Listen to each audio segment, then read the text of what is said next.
E aí pessoal, tudo bem com vocês? O vídeo de hoje é um vídeo bem calminho, bem tranquilinho. Então hoje tá um tempinho de chuva aqui. Então pega o seu leite com chocolate, seu café, não sei o que você bebe e vai fazer o que você gosta de fazer, arrumar seu quarto, limpar a casa, aquilo que você tem pra fazer, porque vai ser um vídeo de bate-papo. E eu decidi gravar esse vídeo que eu já tinha em minha mente pra gravar já há algum tempo, mas apenas acho que ainda não tinha chegado o momento de gravar. E acho que finalmente estou preparada para falar sobre isso. Eu pus uma caixinha de perguntas no Instagram perguntando o que vocês gostariam de ver por aqui no YouTube. Muita gente respondeu receitas, rotinas, maquiagem, arrume-se comigo, dicas de devocional, dicas de como ser uma pessoa cristã, de manter constância e tudo mais. E eu vou gravar todos esses vídeos que vocês me pediram, mas eu achei por bem começar explicando como é que eu cheguei até aqui. E decidi fazer uma maquiagem com vocês, que eu já faço 2 em 1. Eu não vou pra lado nenhum, então eu vou só gastar a maquiagem pra depois tomar banho e lavar o rosto. Mas eu acho que fica muito mais interessante eu ir fazendo alguma coisa enquanto eu falo com vocês, que acho que eu ficar aqui parada falando pra câmera também não é muito interessante. Então eu vou fazer uma maquiagemzinha que eu faço todos os dias enquanto eu converso com vocês. Eu espero que vocês gostem. As pessoas vieram falar comigo e falaram: ai, Débora, você tá tão diferente, o que aconteceu? E realmente preocupados comigo, porque a minha vida realmente mudou 360 graus. E algumas pessoas que me conheciam antes de eu voltar pra igreja, às vezes veem as minhas coisas e ficam um pouco confusas e ficam falando: ah, mas você tá muito diferente, o que aconteceu? Eu não sei mais o que, você tá bem, você não tá bem. Eu cresci na igreja, eu nasci no Brasil, eu tenho 23 anos. E deixa eu começar a fazer maquiagem, né, gente? Eu cresci na igreja, eu vim pra Portugal quando eu tinha mais ou menos uns 3 anos. Os meus pais vieram pra cá. E claro que eu vim, né? Porque os meus pais não iam me deixar sozinha no Brasil com 3 anos. Então, eu também vim pra Portugal com 3 anos. Quando eu vim pra Portugal, meus pais sempre foram cristãos. Isso é uma história pra outro vídeo. Mas desde que eu nasci, meus pais já eram cristãos quando eu nasci. Então, eu cresci na igreja, sempre fui da igreja. E como qualquer adolescente ou criança que cresce na igreja, cresce sempre com aquela ideia de a igreja é horrível, porque não me deixa fazer nada, a igreja tem um monte de regras, e a igreja é isso, e a igreja é aquilo. E é assim que eu pensava durante muito tempo. Eu queria apenas ser igual a todo mundo e não ter regras, não ter nada pra seguir. Eu queria ser uma adolescente, vivendo a minha vida sem me preocupar com regras e nada do gênero. Mas a realidade é que seguir a Jesus é muito mais do que ir à igreja. Só que eu só fui perceber isso muito tempo depois. Eu cresci na igreja, e só que eu sempre estava na igreja, mas eu não era igreja. Com o passar do tempo eu fui crescendo, estive sempre na igreja. Eu gostava de ir pra igreja, eu não odiava ir pra igreja. Mas não era uma coisa que eu visse como, oh, meu Deus, eu preciso disso pra viver. Eu via como algo que fazia parte da minha rotina, assim como muitos cristãos que crescem na igreja. Eu via como parte da minha rotina, algo que eu tinha que fazer todos os dias. Então, eu ia porque os meus pais iam. Então, eu achava legal também estar lá, gostava de estar com os meus amigos de lá. Então, também não me recusava a ir, mas também, né? Quando eu fui crescendo, eu fui percebendo que eu já não estava mais gostando de ir de verdade. Não estava me sentindo bem na igreja. Por quê? Eu já era maior, já não era adolescente, era bem maior.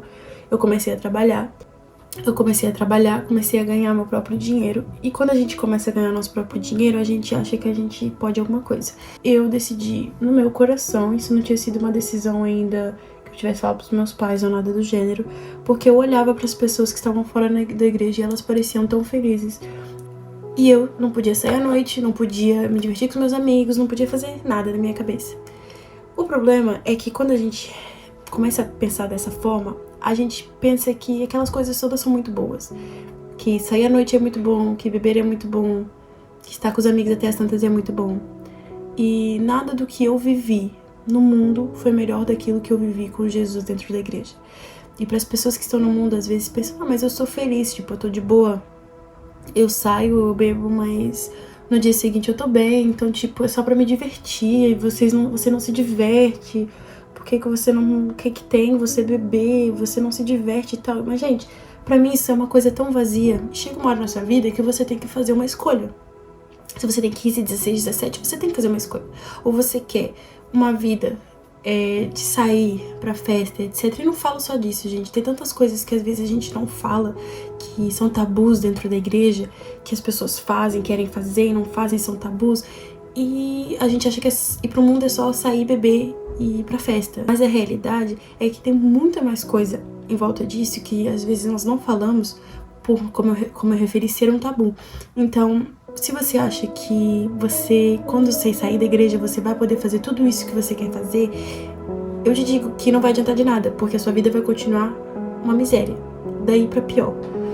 Porque quando a gente sai da igreja, sempre que eu me referi a sair da igreja, eu não digo apenas sair da estrutura física, templo, mas se afastar de Jesus, porque ele não se afasta de nós nos afastamos dele, e ele respeita o nosso espaço. Mas quando nós nos afastamos de Jesus, nós ficamos vazios. E esse vazio é um vazio que todo ser humano tem, independentemente de conhecer a Jesus, de não acreditar, de acreditar, de não acreditar. Todo ser humano tem esse vazio. Todo ser humano precisa preencher a sua vida com alguma coisa.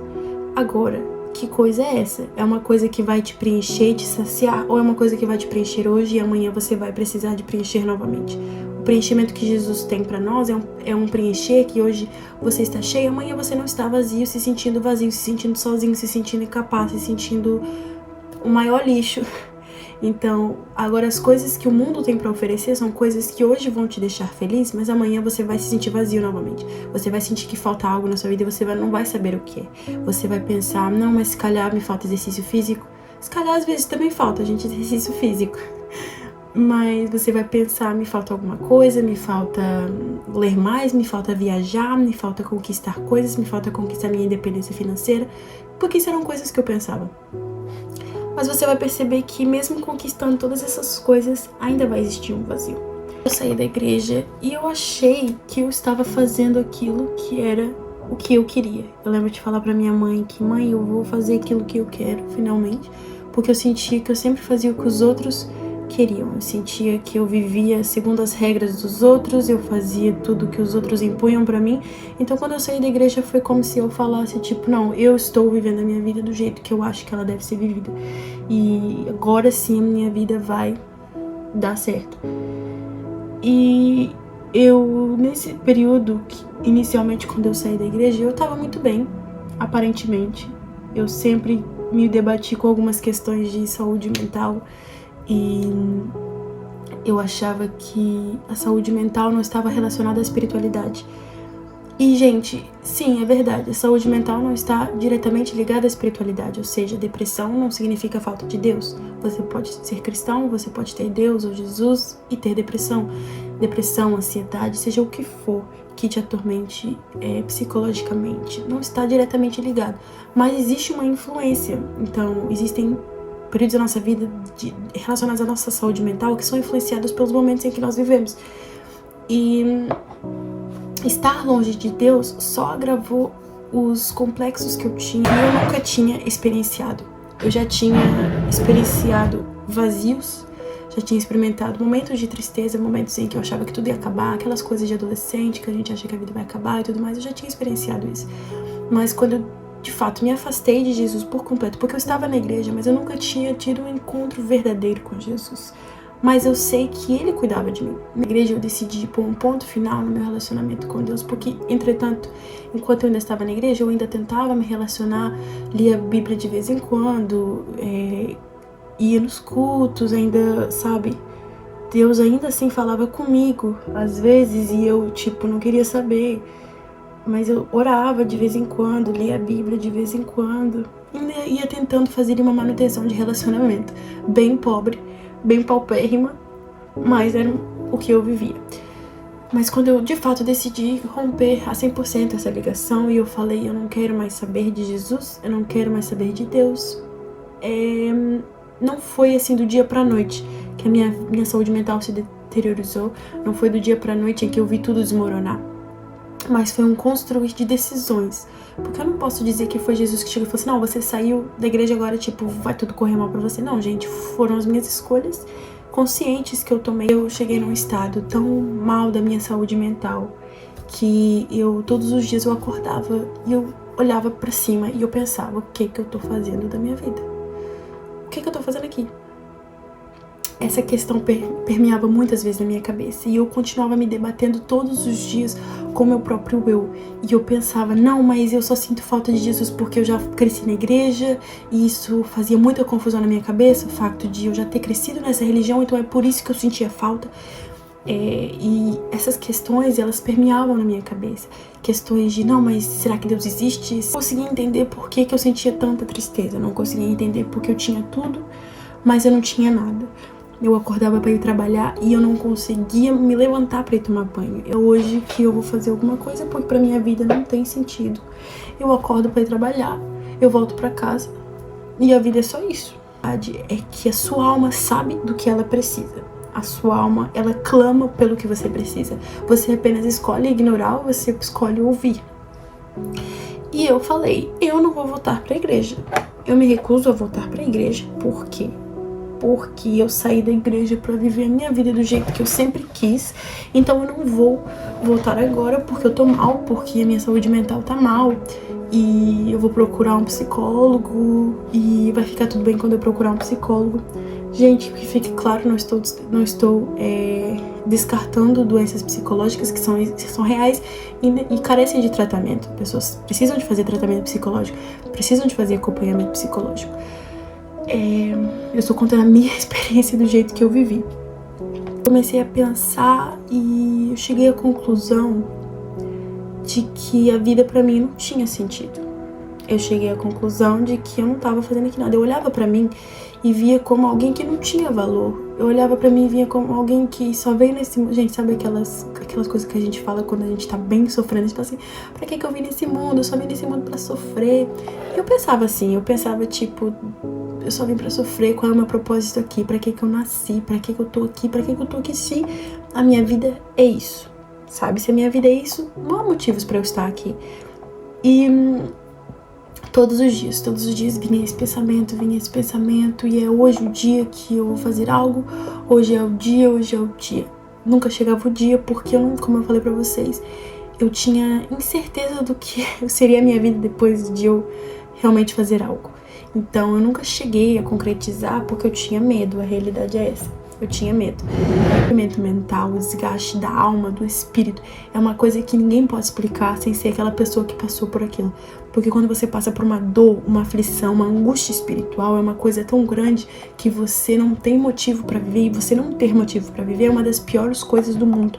Então eu acordava, não queria trabalhar, eu ia pro meio da rua, gente, e ficava parada lá, e eu via os carros passando assim por mim, e eu pensava: eu vou me jogar na frente desse carro, eu vou me atirar na frente desse carro. Uma dor tão grande como a dor que eu sentia ao chorar nas madrugadas. E eu chorava tanto, e eu chorava, mas eu me recusava a chorar aos pés do Senhor. Eu chorava e eu dizia: será que a vida é só isso? Será que a vida é só sofrimento? Quando eu saí da igreja, eu vi quanto o mundo não tem nada de bom. E eu sempre ouvia as pessoas falarem assim: o mundo não tem nada de bom. E eu pensava: você fala isso porque você já esteve lá, né? Por ser que você fala isso. Mas a realidade é que o mundo não tem nada de bom. Não espere você ir para o mundo, sair da igreja pra perceber que ele não tem nada de bom pra oferecer. A realidade é que ele não tem nada pra oferecer. Tudo isso, gente, não passam de coisas. E coisas não preenchem alma. Coisas não preenchem vazio. Começou a chegar uns tempos em que eu já não conseguia sair da minha cama. Eu tinha me despedido já do meu trabalho, eu não tava trabalhando mais. Gente, no tempo que eu estive fora da igreja, eu lembro de diversos livramentos que Deus me deu, que hoje eu olho pra trás e penso: caraca, era pra eu estar morta hoje. E às vezes as pessoas podem achar que isso é dramático, mas não é. Eu lembro que eu tive um acidente de carro. E pouca gente sabe disso, mas pronto, eu tive um acidente de carro. E nesse dia que eu tive um acidente de carro, eu bati com a cabeça. E eu fiquei assim, nesse dia parece que foi quase como um alerta, falar tipo: acorda pra vida. porque eu achei que eu fosse morrer nesse dia, pra ser sincero. Eu estive fora da igreja, eu tinha essa sensação de não pertença, de eu não pertenço a esse lugar, eu não deveria estar aqui, eu não deveria estar falando com essas pessoas, eu não deveria estar nesse grupo, eu não devia estar sentada nesta mesa porque eu não pertenço a essa mesa, não porque eu sou melhor do que eles, mas porque simplesmente eu não pertenço aqui. E às vezes a gente precisa perder tudo para entender que nós não pertencemos a certos lugares. Por mais que nós queiramos insistir que tá tudo bem, existem lugares que Deus nos tira que não é para nós nos assentarmos. E quando Ele nos tira de lá, é para nunca mais voltar. Porque a gente insiste às vezes em olhar pro passado e pensar tipo... Ah, mas a minha vida também era legal lá. Eu saía muito, eu me divertia muito, mas não é para você voltar pro seu passado. Não é porque se Deus tirou de lá, acabou. Acabou o passado, acabou toda aquela vida. Tudo se fez novo, é o que a palavra do Senhor nos diz. E chegou uma altura em que eu já não queria sair da minha cama. E a minha mãe um dia me viu que eu tava chorando, mas eu fingi que eu tava dormindo, porque eu não queria falar pra ninguém. E ela falou assim: Débora, vamos à igreja. E eu falei assim: eu não quero. Eu falei: não quero, não. Eu lá aceitei ir pra igreja. Nesse dia que eu fui na igreja, eu não lembro do hino, gente, que a irmã cantou, pra ser sincera. Não lembro da letra do hino, mas eu sei que aquele hino, ele falou comigo de uma forma tão grande. E a pessoa não sabia que eu ia, né, naquele culto, né? Mas aquele hino falou comigo de uma forma tão grandiosa. E eu pensava, eu me debatia do tipo, eu não quero voltar pra igreja pra ser vazia do jeito que eu era, sabe? Porque se era pra ir pra igreja e continuar vazia, eu preferia não estar na igreja. E eu, gente, eu já não sentia nada. Eu sempre fui uma pessoa muito sensível. Eu choro muito. E eu, tipo, sou muito emocionada. Eu sinto tudo muito na minha pele. E parece que eu tinha parado de sentir as coisas. Eu só sentia indiferença. Eu não conseguia fazer nada das coisas que eu gostava de fazer. Eu só sentia, tipo... indiferença, a palavra é essa. Nem era uma tristeza, era tipo, nada faz sentido pra mim, essa vida é uma chatice. E eu até esqueci de fazer a maquiagem, gente. E o pastor fez o apelo e eu decidi retornar pra Deus, pra Jesus. A realidade é que quando a gente volta pra Jesus, é como se um fardo saísse das nossas costas. E ao mesmo tempo que tudo fica bem, tudo é só o começo. De quando a gente levanta as nossas mãos e diz, eu volto pra Jesus, é só o começo. E foi um começo e um processo tão grande de cura, de mudança de mentalidade, de caráter, que muitas pessoas hoje olham pra mim e não entendem por que eu mudei tanto da forma que eu era e da forma que eu sou hoje. Mas a realidade é que foi Deus que fez uma mudança em mim. Que às vezes nem eu mesma entendo essa mudança, sabe? E quando a gente volta pra igreja, é um processo de transformação, de cura. Porque a gente volta todo estragado. Deus, Ele não quer que a gente passe por tudo aquilo que a gente passa. Ele não quer que a gente sofra. Ele não quer que a gente... Deus não queria que eu tivesse passado por tantas coisas. Mas por nós acharmos que sabemos alguma coisa e tomarmos as nossas decisões, a gente acaba se ferrando, né?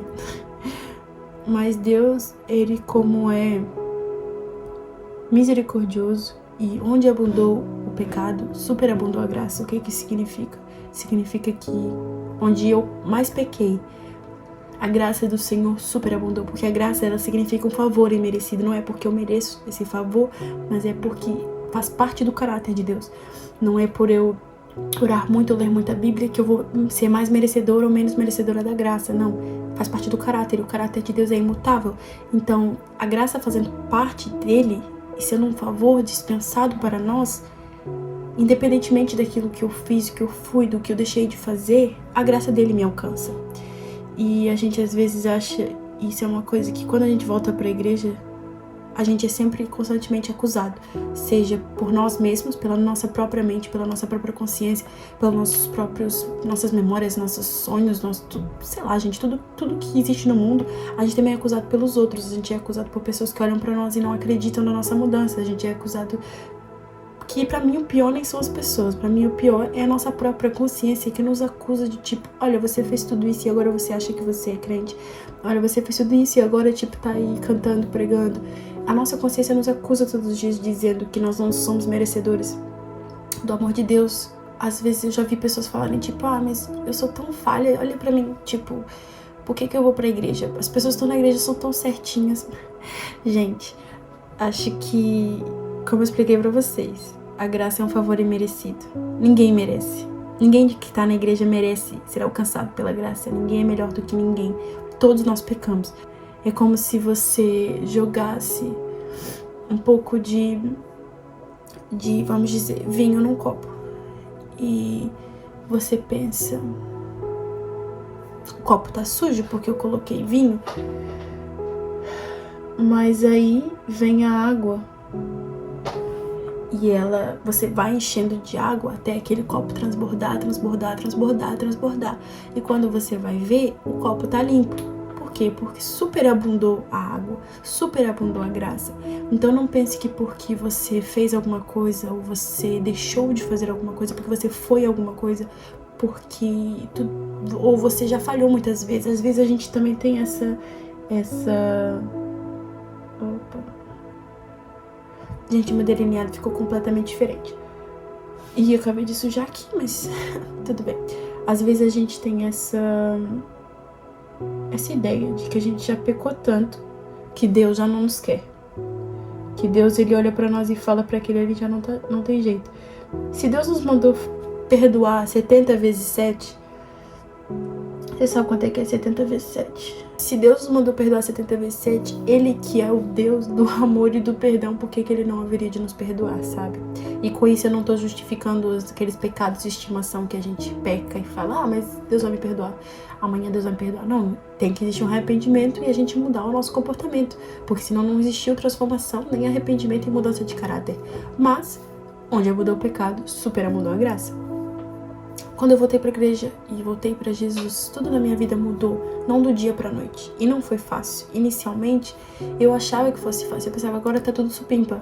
Mas a realidade é que é um processo tão doloroso de a gente arrancar das nossas partes mais profundas coisas que a gente nem sabia que a gente precisava arrancar.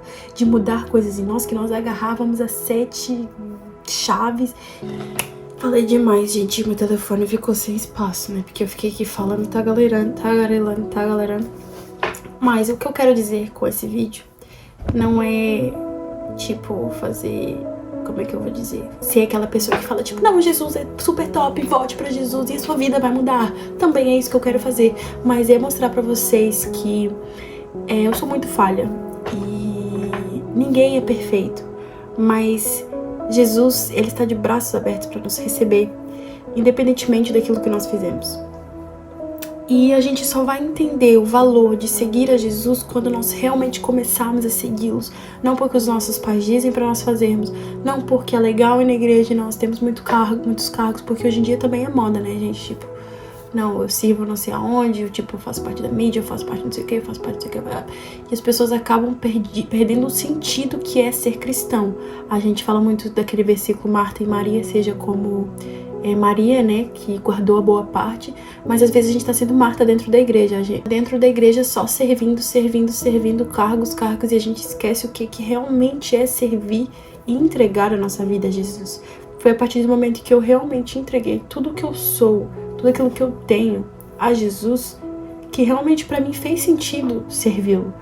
Porque eu acho que eu não tenho nada de bom em mim, tudo que eu tenho de bom vem dele, eu sempre falo isso, porque é a realidade. Eu não tenho nada de bom, mas a partir do momento em que eu decidi servi-lo de coração a 100%, que eu decidi... Tá com gosto estranho. Que eu decidi realmente ter um relacionamento com ele a 100%, é que a minha vida começou a fazer sentido, sabe? E eu sei que isso é um pouco clichê de se dizer. E às vezes você fala assim, mas Débora, como? Como eu posso fazer isso? Eu só te digo uma coisa. Entra no seu quarto, fecha a tua porta. E mesmo que você nem acredite em Deus, mesmo que você nem saiba o que significa tudo isso que eu acabei de falar, que você... ou você saiba e você esteja ignorando, eu te convido a experimentar. Experimente, mergulhe e conheça algo novo. Porque a Meu objetivo de 2025 é viver algo novo. E nós podemos viver todos os dias algo novo com Jesus, porque Ele nos dá esse privilégio de viver algo novo com Ele. Com algo novo eu não tô dizendo que você vai escalar o Everest, você vai, falar em 10 mil línguas. Algo novo, às vezes, é uma profundidade que você nunca alcançou antes no seu relacionamento com Deus. Algo novo, talvez, é impactar a diferença, fazer a diferença na vida do seu vizinho, na sua escola. Às vezes é uma coisa pequena, mas eu te convido a experimentar e mergulhar, porque se Ele transformou a minha vida de uma forma que nem eu mesma entendo, transformou de uma forma que hoje eu olho e penso, cara, Deus é incrível, porque Ele me tirou do fundo do poço. Eu estava no fundo do poço, quando eu achava que não tinha mais jeito pra mim, eu achava que a minha vida era zero. Ele me mostrou que eu tenho uma identidade, que eu sou alguém amada, que eu mereço amor, que eu sou uma pessoa que, sabe, Ele realmente ama e Ele morreu por mim. Então, não aceite viver nessa condição que você vive. Não aceite viver todos os dias triste. Não aceite viver se sentindo vazio, preenchendo com coisas que você sabe que não valem de nada. Não aceite viver uma vida pobre em todos os sentidos. Porque Deus, Ele tem tanto pra nós. A vida é tão mais bonita ao lado de Jesus. A vida tem tanta coisa boa, tem tanta coisa pra gente viver ao lado de Jesus. Apenas basta você mergulhar que Ele vai te mostrar tanta coisa incrível que você nem vê. Mesmo que você ache que você é horrível, que você é super, falho e tudo mais. Depois desse vídeo, não sei se você vai mudar de vida, mas que você, pelo menos, reflita sobre a sua vida. O que você está fazendo dela e o que ela pode ser, o potencial que você tem a alcançar. Não sozinho, porque sozinhos nós não somos nada.